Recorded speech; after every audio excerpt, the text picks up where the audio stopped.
नमस्कार,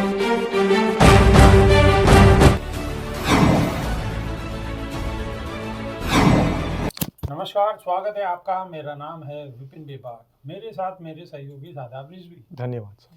समाजवादी पार्टी के राष्ट्रीय अध्यक्ष अखिलेश यादव ने लोकसभा में मोदी सरकार पर जमकर तंज कसा है।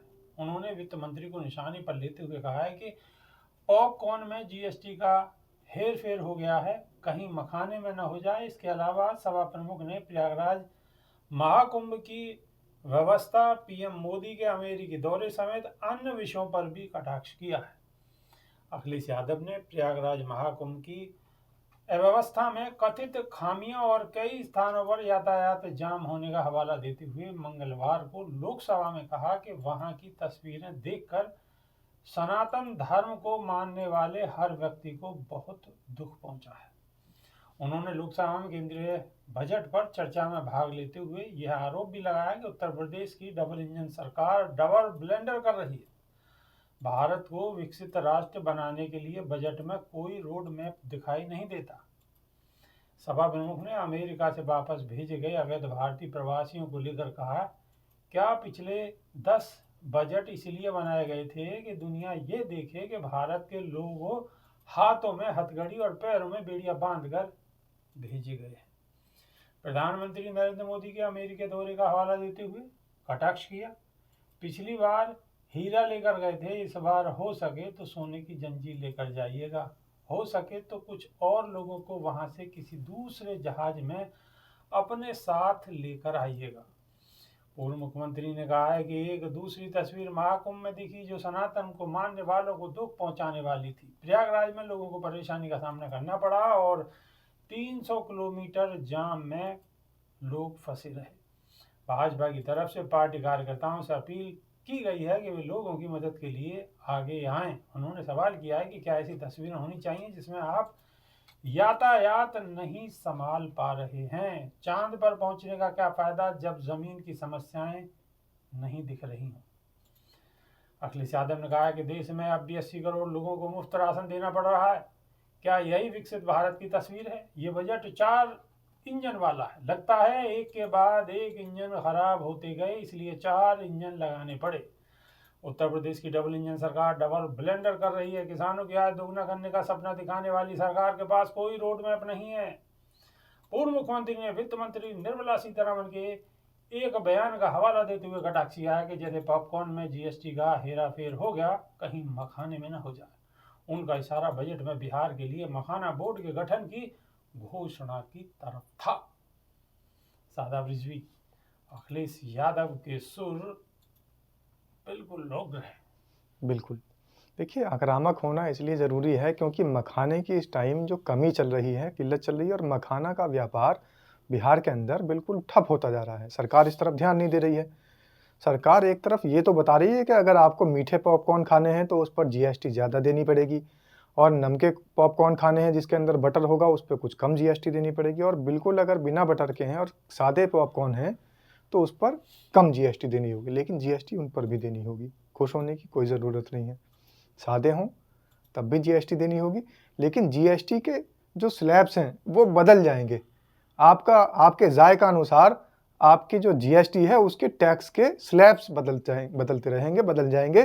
तो ये सारी जो जीएसटी पर कटाक्ष किया है अखिलेश यादव ने, ये उदाहरण देते हुए कि मखाने पर भी ध्यान दिया जाए। तो मखाने के व्यापारी इस टाइम बहुत ज़्यादा मुसीबत में हैं, और मखाने की जो खरीद फरोख्त का सिस्टम चल रहा है वो बिल्कुल एकदम पूरे तरीके से ठप होता जा रहा है। दूसरी तरफ उन्होंने ध्यान आकर्षित कराया है इस देश का महाकुंभ की ओर, जिसके ऊपर पूरे विश्व का ध्यान आकर्षित है। लेकिन वहाँ पर जो 3 दिन से जाम है वो ये बता रहा है, बल्कि एक सोशल मीडिया यूज़र ने बहुत अच्छी बात लिखी है, मैं भी उसे देख रहा था, हालांकि बहुत सारे लोग मज़े लेकर उस बात को देख रहे हैं। उसने लिखा है कि मैं यहाँ से घाट से 100 किलोमीटर दूर हूँ और अपने घर से 200 किलोमीटर दूर हूँ, यानी मैं वो कुत्ता बन चुका हूँ जो घर का रहा ना घाट का, बीच में फंसा हुआ हूँ। 2 से 3 दिन तक जब लोग फंसे हैं तो वो घर का रहा ना घाट का बन चुके हैं डैश। अब जो भी व्यक्ति वहाँ पर जा रहे हैं श्रद्धालु, वो श्रद्धालु बनकर गए थे, लेकिन वो घाट का कुछ और बन गए हैं। ना वो इधर के रहे ना उधर के रहे, ना तो वो अपने घर जा पा रहे हैं क्योंकि वापस हो नहीं सकते, बहुत सारी गाड़ियों की लंबी लंबी लाइंस लगी हुई हैं, और ना ही घाट की तरफ जा सकते हैं क्योंकि बहुत लंबे कतारों में जाम की जो हालत है वो दिखाई दे रही है और बयान कर रही है कि आखिर अभी उनको 1-2 दिन और फंसे रहना पड़ेगा। बिल्कुल। इन सब में एक मज़े की बात यह है विभाग जी कि आप, ये मैं नहीं कह रहा हूँ, आप गूगल करिए, गोरखपुर से लेकर प्रयागराज तक देखिए तो पूरा रोड साफ दिखाई दे रहा है, लेकिन जाम की स्थिति बहुत भयानक है। तीसरी बात अखिलेश यादव ने तीसरा जो निशाना साधा है वो साधा है कि अमेरिका और पता नहीं कौन कौन से देश, हमारे देश के प्रधानमंत्री जा रहे हैं दौरे पर, लेकिन अच्छा होता कि वो अपने साथ पिछली बार जैसे उन्होंने हीरा गिफ्ट किया था, इस बार वो जंजीर ले जाते और सोने की जंजीर जाके भेंट कर देते, तो कम से कम जो वहाँ से जंजीर में जकड़ के लोगों को भेजा जा रहा है उनका ध्यान इस ओर आकर्षित हो जाता। बिल्कुल। क्योंकि हमारे देश की ये स्थिति हो चुकी है कि हम लोग मैक्सिको से भी नीचे चले गए हैं। मैक्सिको के लोग गए थे तो वहाँ पर उन्होंने अपने विमान से वहाँ पे जो फंसे हुए लोग थे उन्होंने वापस बुलाया है, मैक्सिको की गवर्नमेंट ने, कोलंबिया की गवर्नमेंट ने भी अपने लोगों को अपने ही विमान से वापस बुलाया है। लेकिन स्थिति अब ये आ चुकी है कि जर्मनी से भी लोग निकाले जाएंगे, ब्रिटिश से भी लोग निकाले जाएंगे, जो वहाँ पर जो ब्रिटेन में लोग हैं वहाँ से भी निकाले जाएंगे, इंग्लैंड से निकाले जाएंगे, जर्मनी से निकाले जाएंगे, और यहाँ तक के बहुत ज़्यादा शर्मनाक बात यह है कि नेपाल से भी आवाज़ आ गई है कि नेपाल में जो अप्रवासी भारतीय रह रहे हैं उनको भी खदेड़ दिया जाएगा। ये स्थिति भारत की हो गई है। ये 56 इंच का सीना पता नहीं लोगों को किस तरीके से दिखाई दे रहा है कि हर कोई भारतीयों को कीड़े मकोड़ों की तरह समझ रहा है।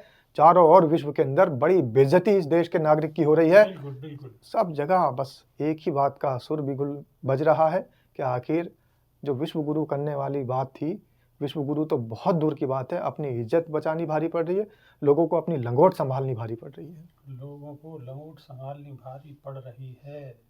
विश्व गुरु कैसे बनेंगे जब सवाल बहुत है और जवाब देने के लिए सरकार के पास सिर्फ हम विश्व गुरु बन जाएंगे, हम विश्व गुरु बन जाएंगे। ऐसे कैसे विश्व गुरु बन जाएंगे? नहीं बन पाएंगे। ये सिर्फ हाथी के दांत खाने के और हैं और दिखाने के और। कमेंट के माध्यम से आप अपनी राय रख सकते हैं, इंतजार रहेगा। अभी के लिए सिर्फ इतना ही। नमस्कार। धन्यवाद।